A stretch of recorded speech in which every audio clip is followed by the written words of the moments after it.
When the world thinks of India, it imagines palaces, yoga retreats, ancient spirituality, and cutting-edge technology. We hear gentle sitar music layered with city sounds, distant car horns, temple bells, footsteps. Suddenly, the scene changes. Narrow alleys, sweat-covered faces, overcrowded markets. Litter piled on the streets. A stray dog sniffing through garbage. But there is an India you won't find in glossy magazines. An India that's hidden. Raw. Alive. Intense. The camera weaves through electric wires tangled like spiderwebs, rats scurrying through open drains, and large metal pots steaming on the sidewalks. Men walk hunched under towering sacks of rice. Women clean fish in grimy buckets, the smell of brine and sweat heavy in the air. The air here is thick. Spicy. There's no perfume. Only scent of fiery street food, tired bodies, open sewage. We hear the clatter of metal ladles against hot oil, the relentless honking of tuk-tuks, men shouting prices. The rhythm of life. Between it all, there are gods. Tiny altars glowing under layers of incense smoke. Statues of Ganesha and Shiva tucked between piles of trash and crumbling walls. A woman pauses to light a candle beside a statue, even as motorcycles buzz inches from her feet. Voice-over. Even in poverty, the gods are not forgotten. The camera lingers on a boy weaving through the crowd, barefoot, carrying a bucket of water twice his size. A grandmother smiles with half her teeth missing, sitting on a stoop, watching the world pass. This is the India that survives when everything else seems to fall apart. And that's why we're here, to show you what few have the courage to show. Throughout the video, the colors are warm and saturated, yellows, reds, oranges. The heat feels real, almost oppressive. The sound mix is layered, honking horns, chanting monks, shouting merchants, sizzling oil. Music stays subtle, sitars, tablas, mixed with ambient street sounds. We open wide again. A drone shot over an open-air market packed to bursting. People moving like waves, no space between them. If there's one place where India's heart beats the loudest, it's here, in the open market. Noisy, chaotic, unbearable for some, but absolutely essential for others. Narrow streets filled with vendors and buyers shoulder to shoulder. Piles of fruits, bright mangoes, red chilies, bananas still green. Fish glistening on metal trays, textiles stacked like rainbows. Money is exchanged hand to hand, crumpled bills, no credit cards, no machines. There's no silence. Horns, cartwheels squeaking, people yelling over each other. A loudspeaker blaring an announcement no one really listens to. Here, silence does not exist. Every sound belongs to a rhythm only those who live it can understand. We slow down men hauling massive sacks across their backs, veins straining. Cows and goats meandering freely, blending into the crowd. Buyers and sellers haggling fiercely over prices. Others simply watching, sitting in the shadows, with nothing to sell, nothing to buy. There is no apparent logic. Yet everything works. Here, food doesn't come pre-packaged. It hangs from hooks. Water comes from a bucket. The oil sizzles in battered pots balanced on shaky tables. The camera zooms in on oil bubbling dark and angry, street chefs tossing vegetables in frying pans coated in soot. We focus on cracked pavement beneath bare feet. Piles of garbage stacked next to vegetable stalls. Makeshift altars rising from between plastic bags and banana peels. People sit directly on the ground, some eating, some just resting. The street isn't just a street. It's a shop, a kitchen, a temple, a home. All at once, with no clear borders. It's a self-sustaining system. No manuals. No rules. Driven by need.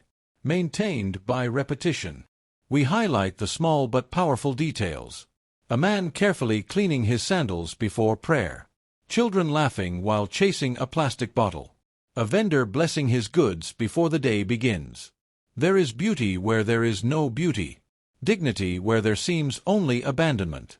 Strength where outsiders expect only weakness. As the sun sets, the light softens. The heat cools slightly. Silhouettes walk along the Ganges. Prayer bells ring in the distance. This is not the India of travel brochures. It is not an India for tourists. It's an India for those who dare to look closer, who are willing to see past the postcard pictures, who understand that sometimes the real story is found in the noise, the mess, and the struggle. Real India isn't just visited. It's felt. It's respected. It's lived. If you'd like, I can deliver this in screenplay format, scene descriptions, voiceover cues, timestamp markers, or prepare an English subtitle file based on this translation. Would you prefer one of those versions? When the world thinks of India, it imagines palaces, yoga, ancient spirituality, and booming technology. We hear subtle sitar notes layered with city sounds, honking horns, bells, footsteps. Suddenly, now, tight alleys, sweat-drenched faces, crowded markets packed shoulder to shoulder, litter piled high in corners. But there's an India the world doesn't show you. An India that's raw, intense, relentlessly alive. The camera glides through tangled electric wires hanging dangerously low, rats slipping into open drains, giant metal pots steaming over sidewalk fires. Men bent double beneath sacks of rice. Women gutting fish with practiced hands, sitting beside grimy buckets. The air is dense, spicy. There is no perfume here. Only scent of chili-laden street food, tired bodies, open sewage. Children run barefoot through puddles. A man sleeps on a concrete bench. Nearby, a woman fries dough in bubbling oil. Between it all, altars. Statues of Ganesha, Hanuman, Shiva. Some perched beside piles of trash, others lit with flickering candles. Even in poverty, the gods are not forgotten. A man stops to press his forehead to a stone before moving on with his cart. We focus on moments both grand and small. Vendors slapping dough into flatbreads. Elderly women stringing flower garlands. Cows calmly standing in traffic as if they own the road. Hands exchanging crumpled rupees, no receipts, no machines. Children watch from doorways, dusty faces peeking through broken windows. This is not a postcard. It's real life. And in its own way, it's beautiful. The camera captures not just action, but ritual. A man sweeping dust from in front of his tiny stall before opening for business. A woman lighting incense beside a bucket of fish. People pausing their work to fold hands in silent prayer, even amid shouting crowds. The scene widens again. If there's a place where India's pulse beats the loudest, it's here, the open market. Noisy, chaotic, unbearable for some like rainbows. Buckets of spices so rich you can almost smell them through the screen.